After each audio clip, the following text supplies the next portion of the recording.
এই মাজলিসে হচ্ছে, এই মাজলিসে এসে উপস্থিত হন। মুআজ্জাজ মুহতারাম সামাইনে কেরাম, হাদিসে মুবারাকা থেকে একখানা আমি হাদিস তুলে ধরেছি। আল্লাহর হাবিব সাল্লাল্লাহু তাআলা আলাইহি সাল্লাতু ওয়াস সালাম ইরশাদ করেন, আল উলামা ওয়ারাসাতুল আমবিয়া, যে সমস্ত হাক্কানি আলিম উলামা রয়েছে, সে সমস্ত হাক্কানি আলিম উলামা আমার ওয়ারিস। জোরে বলেন সুবহানাল্লাহ। আল্লাহ রাসূল সাল্লাল্লাহু তাআলা আলাইহি সাল্লাতু ওয়াস সালাম ইরশাদ করতে থাকেন, আলিম হলো আমার নায়েব। নায়েবের মানে বোঝানো গিয়েছে যে রাসূলের পরবর্তীতে, রাসূলের বেগারে মওজুদগিতে যে সমস্ত কাজ, রাসূলের কর্ম, যে সমস্ত আলিম রাসূল যেটা করে গেছেন, সেই সমস্ত কাজ এখনকার জামানাতে আলিম উলামা করতে রয়েছে, তাকে নায়েব বলা হয়। মুআজ্জাজ সামাইনে কেরাম, আল্লাহ রাসূল সাল্লাল্লাহু তাআলা আলাইহি সাল্লাতু ওয়াস সালাম হাদিসে মুবারাকাতে ইরশাদ করতে থাকে, আমার নায়েব হিসাবে, আমার ওয়ারিস হিসাবে, আমার পরবর্তীতে আমি আলিম উলামাকে বানালাম। জোরে বলেন সুবহানাল্লাহ।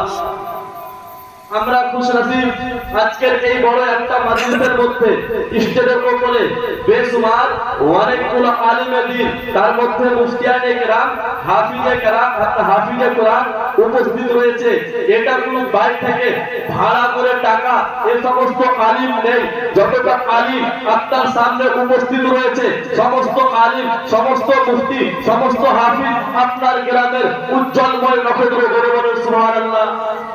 আপনারা বলেন খুশনসিব রাজনগর মডেল নিবাসীরা, রাজনগর মডেলের লোকেরা এই কারণে খুশনসিব, আল্লাহর অশেষ রহমত এই গ্রামের মধ্যে রয়েছে, যেখান থেকে বাড়ি বাড়ি থেকে আলিমের দিন বেরিয়েছে, ঘর ঘর থেকে মুফতিয়ানে কেরাম বেরিয়েছে, আপনার ঘর ঘর থেকে হাফিজে কোরআন বেরিয়েছে। এটা আল্লাহর অশেষ রহমত যা আমরা মডেলে পেয়েছি। জোরে বলেন সুবহানাল্লাহ। মুআজ্জাজ মুহতারাম সামাইনে কেরাম, খানিকক্ষণের জন্য আপনাদের সামনে দাঁড়িয়েছি, কারণ হলো এটাই যে আজকে আমাদের সমাজে এমন একটা শিডিউল চলছে, এমন একটা জিনিস চলছে যেটা হয়তো বলতে দুঃখ লাগছে, কিন্তু আমি বলতে মজবুর হয়ে আছি যে আলিম উলামাদের সম্মান এখন আপনার সবার চাইতে নিচে রেখেছে। আলিম উলামাদের শ্রদ্ধা সবার চাইতে নিচে রেখেছে। আলিম উলামাদের ইজ্জত সবার চাইতে নিচে করছে। মুআজ্জাজ মুহতারাম, আমি বলতে চাই যে আলিম আপনার বাবা বললে কাজে আসে, যে আলিম আপনার ছেলে জন্ম হলে কাজে আসে, যে আলিম আপনার ছেলের খাতনাতে কাজে আসে, যে আলিম আপনার ছেলের আকিকাতে কাজে আসে, যে আলিম আপনার ছেলের বিবাহকে জায়েজ করার জন্য কাজে আসে, সে আলিমের সম্মান কি মতো আপনার কাছে নিচে হতে পারে আমি জানি না।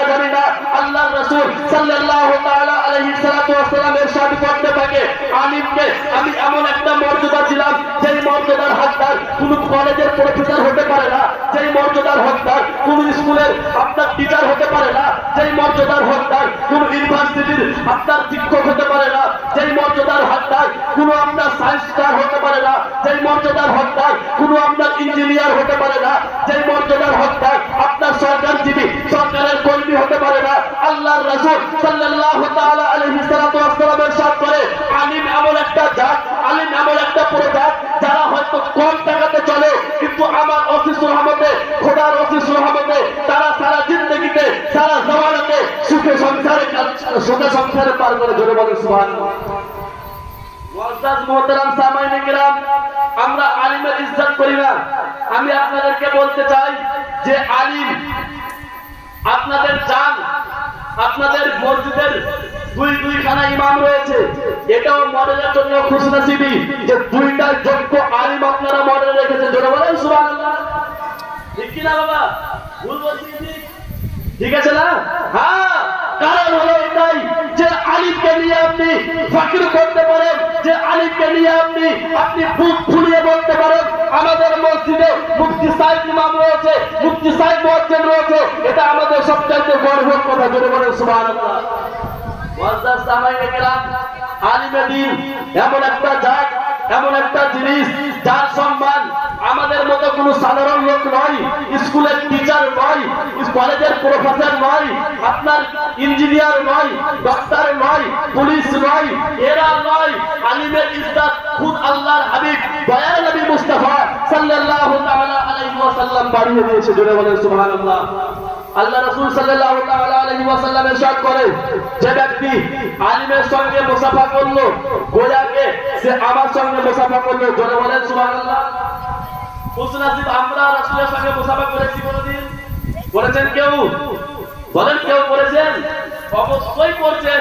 কারণ হলো আপনাদের গ্রামে হাক্কানি আলিম আছে, দিলে যদি এই ইরাদা থাকে, দিলে যদি এই নিয়ত থাকে, এই তামান্না থাকে, এই খ্বাহিশ থাকে যে আমি আলিমের সঙ্গে মুসাফা করছি, কারণ হলো এটাই যে আল্লাহ এবং আল্লাহর রাসূল রাজি হয়ে যায়, আলিম আমার রাজি হয়ে যায়, আলিম যেন খুশ হয়ে যায়।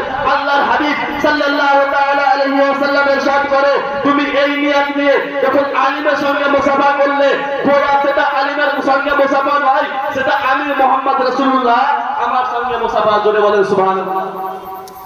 বুঝা গেল যে আলিমের সঙ্গে মুসাফা করা মানে আল্লাহর রাসূলের সঙ্গে মুসাফা করা, আলিমের জিয়ারত করা মানে আল্লাহর রাসূলের জিয়ারত করা, আলিমের সহযোগিতা করা মানে আল্লাহর রাসূলের সহযোগিতা করা, আলিমকে খাবার খিলানো মানে আল্লাহর হাবিবকে খাবার খিলানো। মুআজ্জাজ সামাঈন, আমি বলতে চাই সংক্ষিপ্ত টাইমের জন্য, হয়তো আমি তাড়াতাড়ি বলছি, কিন্তু বলতে চাই যে সমস্ত আলিমকে আপনারা তুচ্ছ করছেন, যে সমস্ত আলিমকে নিচে নজরে দেখছেন, যে সমস্ত আলিমের ইজ্জত আপনারা দিচ্ছেন না, আপনাদের হাসান এমন একদিন হবে রোজ হাসরের ময়দানে, যখন সকলে নফসি নফসি আলামে থাকবেন, আল্লাহর হাবিব দয়ার নবী মুস্তাফা সাল্লাল্লাহু তাআলা আলাইহি ওয়াসাল্লাম ইরশাদ করবে, যে সমস্ত আমার নায়েব থাকবে, যে সমস্ত আমার ওয়ারিস থাকবে, সে সমস্ত ওয়ারিসদেরকে, যে সমস্ত নায়েবদেরকে একটা অফার প্রদান করা হবে, একটা অফার দেওয়া হবে। অফারটা হলো এই যে যাও যাও, তোমরা যাওয়ার পরে তোমরা ফুলসরাতের পাশে দাঁড়িয়ে যাও, দাঁড়িয়ে থাকো এই কারণে যে যার পেহচান বাড়াবে, যে যার চিহ্না জানা বের হবে, যে যার রিশতেদার বের হবে, যে যার সহকর্মী বের হবে, সে তাকে জান্নাতে নিয়ে যাবে। জোরে বলেন সুবহানাল্লাহ। বুঝা কি গেল যে আলিম এমন একটা জিনিস যে আপনাকে জান্নাতে নিয়ে যাওয়ার সহযোগিতা করবে। জোরে বলেন সুবহানাল্লাহ। সুবহানাল্লাহ সুবহানাল্লাহ। মুআজ্জাজ সামাঈনে কেরাম, আপনাকে মিসাল স্বরূপ একটা কথা বলে আমি আমার বক্তব্য কি করব। আপনাদের গ্রামের আলিম উঠলো কিনা ওটা হাফিজ আছে, আপনি হয়তো কোনো একদিন এক গ্লাস জল পান করালেন, আপনার আলিম সেই জল পান করে বিপাচিত মিটানোর পরে সে আল্লাহ রাব্বুল ইজ্জাতের বারগাহে হাত উঠিয়ে আপনার জন্য খুরুজ দিয়ে দোয়া করলো, আল্লাহ আমি এত বিপাচিত ছিলাম, কিন্তু আমার মুক্তাদি বর্গদের মধ্যে একজন ছিল যে আমার পিপাসাকে মিটালো। আল্লাহ তুমি তার নামাজকে কবুল করিও, তার তুমি ভালো কাজকে কবুল করিও, এবং তার গুনাহ কাজদেরকে, গুনাহ সমস্ত কাজকে তুমি মাফ করে দিও। আপনার আলিমের এই দোয়া আল্লাহ রাব্বুল ইজ্জত যদি কবুল করে থাকে, কাল কিয়ামতের ময়দানে আপনার যখন মিজানের পাল্লাতে উঠানো হবে আপনার আমলকে, আপনার গুনাহ হবে একদিকে, আলিমের দোয়া হবে একদিকে। আল্লাহর হাবিব বলতে থাকে, আপনার দোয়া, আপনার গুনাহ চাইতে আলিমের দোয়া এতটাই ভারী হবে, আলিমের দোয়ার বরকতে আপনি জান্নাত চলে যাবেন। জোরে বলেন সুবহানাল্লাহ সুবহানাল্লাহ। তাই জন্য আপনারা সকলে আলিমের ইজ্জত করবেন, আলিমের সম্মান করবেন। আপনারা নিজে বলেন, আজকে এতগুলো আলিম আপনাদের সামনে বসে আছে, সকলে তাজ পরে বসে আছে, পাগড়ি পরে বসে আছে, ভালো লাগছে না আপনাদেরকে? ভালো লাগছে কিনা? হ্যাঁ, ভালো লাগাও দরকার। কারণ হলো এটাই যে সমস্ত আলিম এখানে উপস্থিত আছে সকলে আপনার সকলে শিক্ষিত, সুশিক্ষিত। আপনার কেরালা থেকে পড়ে আসা মুফতি সাহেব রয়েছে, আপনার অন্যান্য দিগার আপনার মাদারিস থেকে পড়ে আসা আলিমের দিন রয়েছে, আপনার ইউনিভার্সিটি থেকে পড়া আলিম রয়েছে, সকলে এখানে শিক্ষিত সুশিক্ষিত আলিম আছে।